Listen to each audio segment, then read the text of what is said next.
Hi everyone, I'm Lisa and welcome to Lisa's Stamp Studio. I promised you last week that I'd be back to show you another card using that gorgeous Petal Passion Designer Series paper with the Petal palette stamp set. Boy, that's a mouthful, and it is stunning. I'm going to be adding some beautiful berry burst metallic edge ribbon to this card and then giving you some watercoloring tips along the way.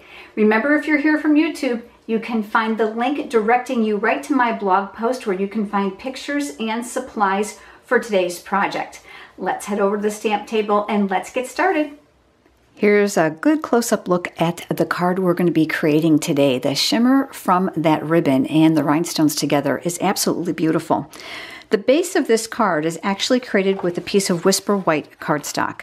Now I'm going to fold that in half and I'm going to use my bone folder for that nice crisp edge.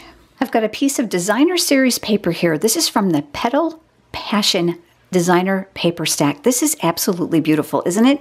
Double-sided, so you have choices.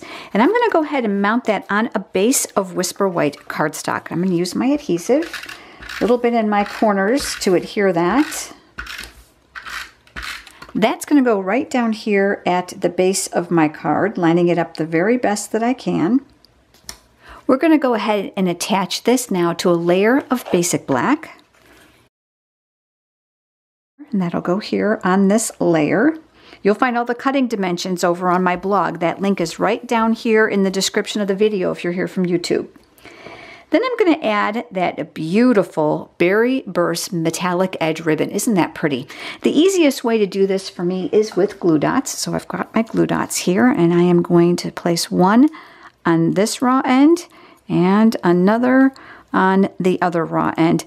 By not wrapping it all the way around the card, I'm going to save myself quite a bit of ribbon. So I'm just going to anchor this just above that Designer Series paper, and I'm going to wrap the raw ends to the back, and I'm just going to pull it taut because I want to make sure that it's not going to fall off, and then I'll stick those down. This now will get layered on the Whisper White cardstock that we started with. So I'm going to add more adhesive to the back.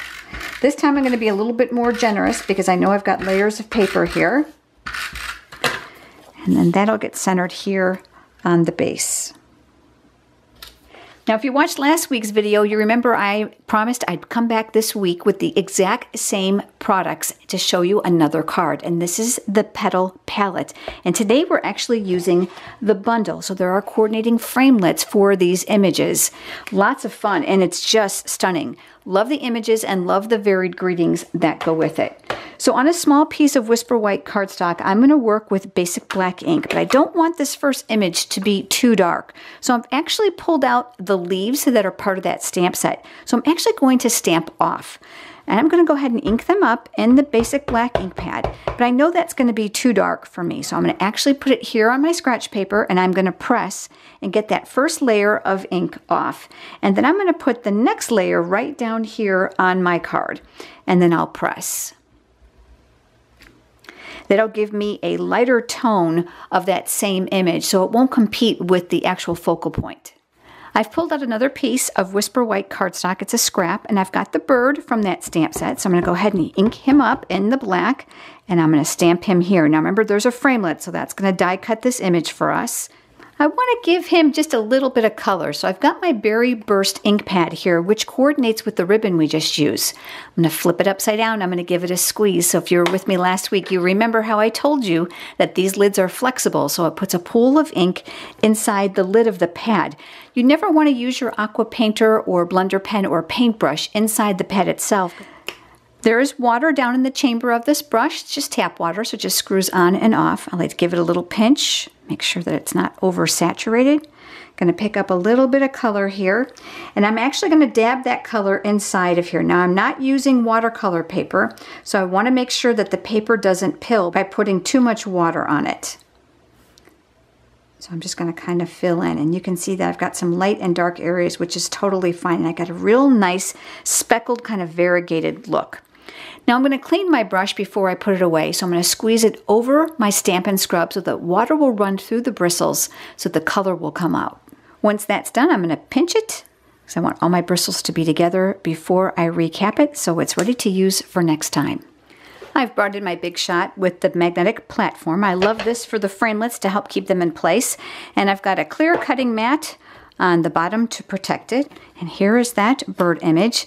You can see I've got a little over stamping there. I must have rocked that stamp a little bit in the ink, but the good news is it will not show when I go to die cut this image. It cuts fairly close. So I'm going to line that up around the perimeter of the image. I'm going to add the other clear cutting mat over the top, and then we'll just crank this through. You can see that it's been die cut beautifully. Remember this piece here that we stamped the leaf on? Let's go ahead and put our greeting on there. I'm going to use the Berry Burst ink once again. And I've pulled out the words thank you, and these are all part of that same stamp set. There's lots of good greetings in there. I've cut a piece of black to layer this on, so I'm going to flip that over and back to my adhesive. And then I'll adhere this layer to a very thin margin of black cardstock. There's only a 1/8 perimeter here, and again, rubbing from the back. I'm going to go ahead and mount this to the base of my card first, and I chose to use Dimensionals. So I'm going to go ahead and put one of those in each of the 4 corners. I like to use a sufficient amount of these. My mom is actually the recipient of a lot of my cards, and she tells me that if they don't come balanced, they usually don't make it through the mail meter looking really pretty at the other end. So I'm going to go ahead and move that paper backing that reveals the other sticky side, and then I'm going to place this a little bit off center. I'm going to leave myself a little bit of room here on the right, and then I'll mount that. And then remember our bird. So I'm going to add some dimensionals to the back of the bird as well. And then I'll take off that paper backing.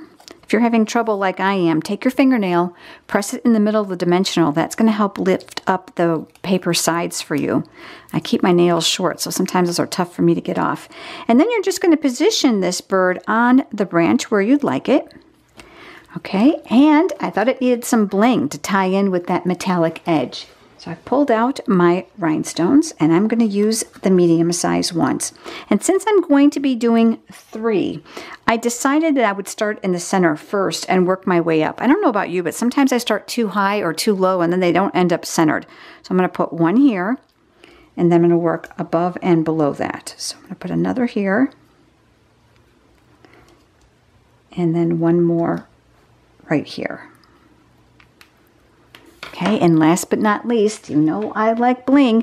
I'm going to add some clear wink of Stella to that bird just to bring in a little bit of shimmer and pop so that it coordinates really nicely. One more thing, you're going to want to make sure that you wipe off your bristles a little bit before you put it away. It has a tendency to pick up the pigmentation of the colored ink, so you'll want to make sure you don't transfer that to another project. All right, there is our card. Wasn't that simple, but yet it's really impressive.